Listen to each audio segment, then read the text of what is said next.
Hello everyone, good morning. स्वागत है आप सभी का ऑनलाइन स्टडी जोन में। तो उम्मीद है फ्रेंड्स कि कल रात का जो मैथ का टेस्ट आपको कराया गया था आपने उसको दिया होगा, और उसमें जो भी इंपॉर्टेंट क्वेश्चंस थे जो आपको समझाना मुझे ज़रूरी है, तो वो इस वीडियो में हम देखने वाले हैं। तो ज़्यादा समय ना लेते हुए चलिए फिर वीडियो को शुरू करते हैं। देखिए, रीजनिंग का एक सवाल था उसमें कि मोमेंट शब्द के अक्षरों को कितने तरह से क्रमबद्ध कर सकते हैं। तो इस टाइप के क्वेश्चन को कैसे बनाते हैं, इसमें क्या होता है कि जितने भी लेटर दिए गए सबसे पहले आप वो देखिए, उनका फैक्टोरियल 1 2 3 4 5 6, यानी फैक्टोरियल 6। ठीक है, फैक्टोरियल 6 हो गया।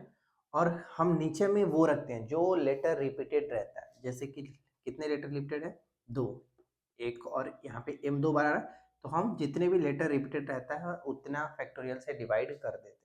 बस इसको आप सॉल्व कर लीजिए, यानी 6 5 4 3 और फैक्टोरियल 2 से तो 2 खत्म हो जाएगा।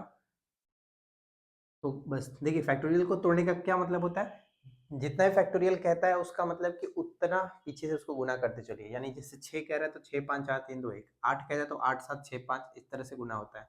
तो बस इसको देख लीजिए, 6 5 30 और 4 3 12, 12 3 36, यानी 360 इस प्रश्न का सही आंसर हो जाएगा। यानी मोमेंट जो शब्द है इसको हम लोग 360 तरीके से सजा सकते हैं, राइट। इसके बाद हमारा देखिए नेक्स्ट जो प्रश्न है, क्या कह रहा है कि अंग्रेजी वर्णमाला में बाएं से नौवें अक्षर, यानी अंग्रेजी वर्णमाला में अगर हम देखेंगे, स्टार्ट करेंगे इस तरह से, बाएं का मतलब क्या हुआ, लेफ्ट तरीके से, यानी ए बी सी इस तरह से। तो क्या कह रहा है कि नौवें अक्षर, तो नौवा अक्षर क्या आता है, नौवा अक्षर हमारा आई आता है। ठीक है, एच आई जे, ध्यान दीजिएगा, नौवा अक्षर हमारा क्या है, आई है। क्या कह रहा है कि नौवे अक्षर के ठीक पहले यानी एच के दाईं ओर, यानी एच के दाईं ओर वापिस से वही कह रहा है। तो यहाँ पे कौन सा हो जाएगा सही आंसर, आई, बिल्कुल करेक्ट आंसर। यानी कहने का तात्पर्य वही था कि नौवा अक्षर के पहले अक्षर के एक ठीक दाएं अक्षर, तो बात तो वही हुआ ना कि नौवा अक्षर कौन सा है, तो हमारा आई हो जाएगा। ठीक है, चलिए इसके बाद देखिए अगला जो प्रश्न है कि किसी कूट भाषा में 256 का मतलब यू आर गुड। इस टाइप का जो प्रश्न होता है इसको बहुत ही कम समय में इसको हम सॉल्व कर सकते हैं। जैसे कि देखिए मैं आपको बताता हूँ, यहाँ पे मैं एक बार लिख देता हूँ ताकि आप समझ पाओ। 256 को यू आर गुड लिखा जाता है। 3 लिखना जरूरत नहीं है, एग्जाम्स में आपको बिल्कुल भी लिखना नहीं है। ठीक है, जब मैं आपको दिखाता हूँ कि कैसे इसको करते हैं, लिखने का मतलब ही नहीं बनता है।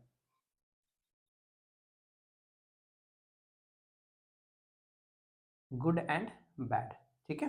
आपसे पूछा है कि एंड का कोड बताइए कि क्या होगा। ऑप्शंस पे नजर डालिए, 8 2 3 5। जब भी इस टाइप के क्वेश्चंस आपसे पूछे तो आपको सिर्फ देखना है एंड और ऑप्शंस पे ध्यान दीजिए। देखिए यहाँ पे अगर हम देखें 2 5 6 में एंड है कहीं पे, ये नहीं है ना, तो यहाँ पे 2 और 5 तो कट जाएगा, 2 और 5 कट गया, यानी अब हमारा आंसर 8 में से होगा या फिर 3 में से होगा। इसमें नजर डालते हैं, 3 वाले में क्या एंड है, बिल्कुल नहीं, यानी 3 वाले में एंड नहीं है, 3 वाला खत्म, यानी सही आंसर हमारा 8 हो जाएगा। मतलब जस्ट सेकंड में आप इस क्वेश्चन को सॉल्व कर सकते हैं, उतना लिखने की जरूरत नहीं होता है। बस ऑप्शंस पे आप नजर डालिए, जो पूछा जा रहा है उसमें देखिए कि कहाँ पे हमें देखना है। ठीक है, चलिए इसके बाद हम बढ़ते हैं अगले क्वेश्चंस की तरफ। नेक्स्ट जो सवाल है वो बहुत अच्छा सवाल है, ध्यान से देखिएगा कैसे इसको करते हैं। एक सीरीज दिया गया हमारे पास, 5 27 61 122 213 है, 340 और 509। आपको बताना है कि इसमें गलत क्या है। जो इस सीरीज बनाया गया, इस सीरीज में एक जो अंक है वो गलत है। अब हमें कैसे पता करना है, तो सबसे पहला देखिए, अगर हम यहाँ पे देखें तो 3 का क्यूब -3 है। ठीक उसी तरह से यहाँ पे भी देखेंगे तो 3 का क्यूब, सॉरी यहाँ पे 2 का क्यूब -3, ठीक है, 2 का क्यूब -3। यहाँ पे अगर देखेंगे तो 3 का क्यूब -3, और यहाँ पे देखेंगे तो 4 का क्यूब -3, 4 का क्यूब -3। सब में यही किया गया है, लेकिन यहाँ पे बस ये चीज गलत आ जा रहा है। 3 का क्यूब माइनस 3 करेंगे तो कितना होना चाहिए था, 24 होना चाहिए था, लेकिन यहाँ पे 27 दिया गया। ये पॉइंट हमारा गलत है, 27 नहीं होना चाहिए था। अब सभी को देख लीजिए, सभी में वही चीज किया गया। जैसे 123 देख रहे हैं, तो 5 का क्या हुआ, 5 का क्यूब माइनस 3, 125 में से 3, 122, 213 जो है 300, 216 में से 3 जाएगा, तो सब का सब वही है, लेकिन ये चीज गलत है यहाँ पे। ठीक है, 27 नहीं होना चाहिए था, 24 होना चाहिए था। इसके बाद हमारा नेक्स्ट जो सवाल है, देखिए क्या कह रहा है कि 50 मीटर लंबी एक ट्रेन 100 मीटर लंबे एक प्लेटफॉर्म को 10 सेकंड में पार कर जाती है, तो बताइए कि रेल की गति प्रति सेकंड में क्या होगा। ट्रेन वाला जो क्वेश्चन होता है बहुत तरीके से पूछा जाता है। ये तो बहुत ही सिंपल सा, इसमें कुछ नहीं है, बस आपको लॉजिकली पता होना चाहिए कि ट्रेन की जो दूरी होता है वो ट्रेन की लंबाई होता है, और साथ में जिस चीज को वो पार कर रहा हो, जैसे कि कोई नदी हो, कोई पुल हो, कोई प्लेटफॉर्म हो, तो उसके डिस्टेंस को भी वो ऐड करता है, वो उसको भी पार करता है।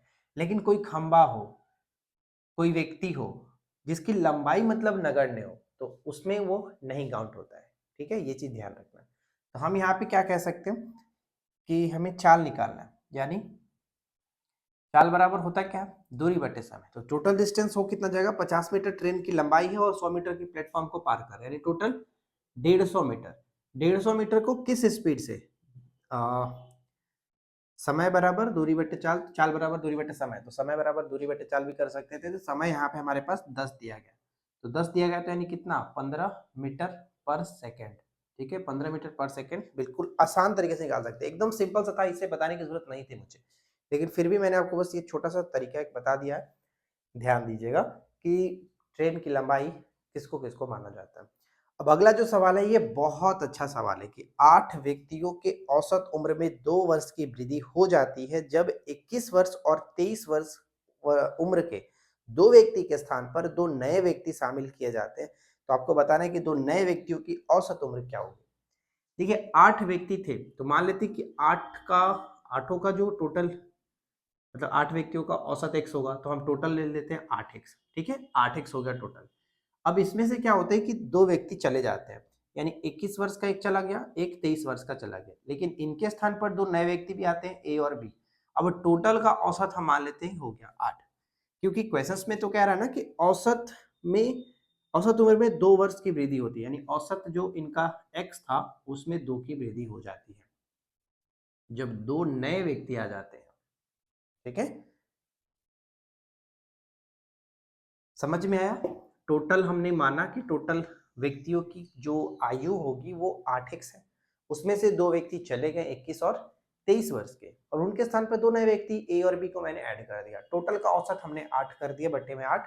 क्यों क्यों किया, क्योंकि क्वेश्चंस में कह रहा है कि औसत में 2 वृद्धि हो जाता है, तो मैंने x+2 कर दिया। अब यहाँ पे देखिए ध्यान से सॉल्व करेंगे, तो ये हो जाएगा आपका 44 plus a plus B, right side में इसको क्रॉस करेंगे तो 8x प्लस 16, 8x से 8x खत्म, a प्लस बी की वैल्यू जो हो जाएगा 44 उधर चल जाएगा, तो 44 और 16 60। अब क्वेश्चंस में हमसे यही पूछा जा रहा था ना कि बताइए कि 2 नए व्यक्तियों का औसत उम्र क्या होगा। 2 नए व्यक्ति कौन थे, ए और बी, तो 2 नए व्यक्ति औसत हमें निकालना, तो बट्टे 2 यहाँ पर भी कर देता हूँ, बट्टे 2 यहाँ पर भी करता हूँ, औसत निकाल दिया, यानी टोटल हमें क्या मिल जाएगा, 2 व्यक्तियों का औसत 30 है। तो सही आंसर ऑप्शन ए पे जा सकते हैं, राइट। चलिए इसके बाद आगे देखते हैं। नेक्स्ट क्वेश्चन देखिए, नेक्स्ट क्वेश्चन क्या कह रहा है।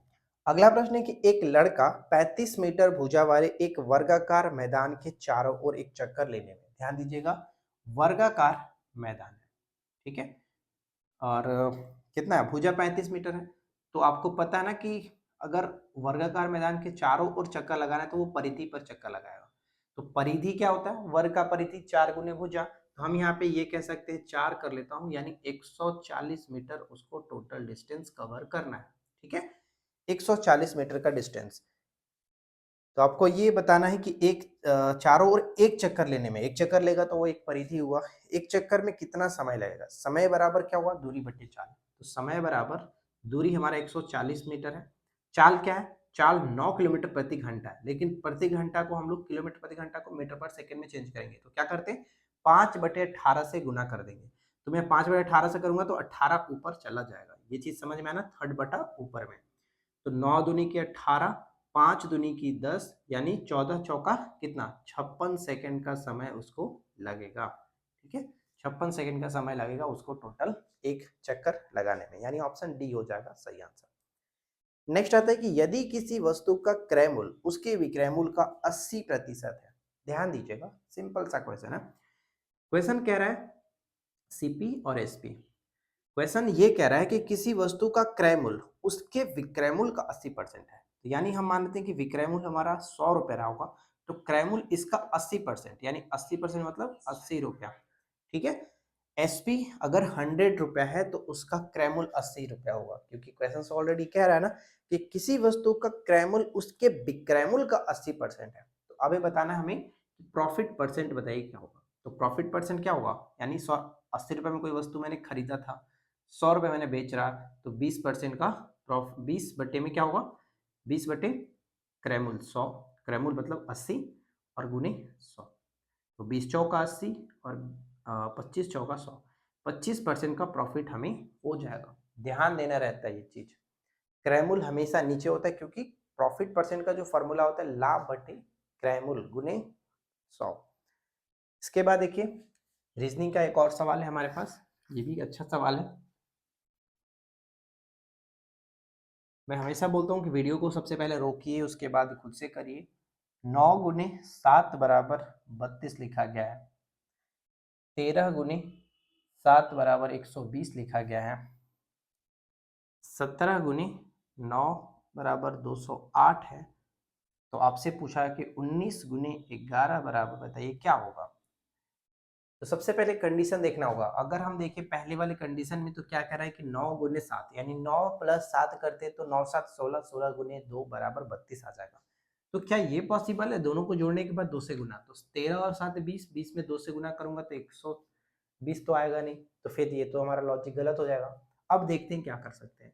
अब यहाँ पे हम ये करेंगे कि 9 का स्क्वायर माइनस 7 का स्क्वायर, यानी 81 में से अगर मैं 49 को घटा दूं तो आप कहेंगे 32 आ जाता है।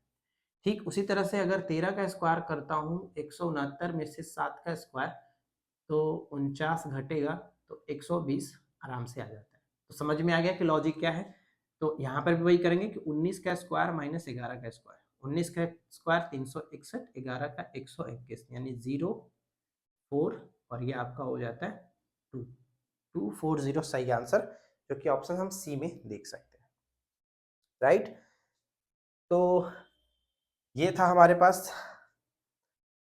चलिए एक और प्रश्न है उसको भी देख लेते हैं।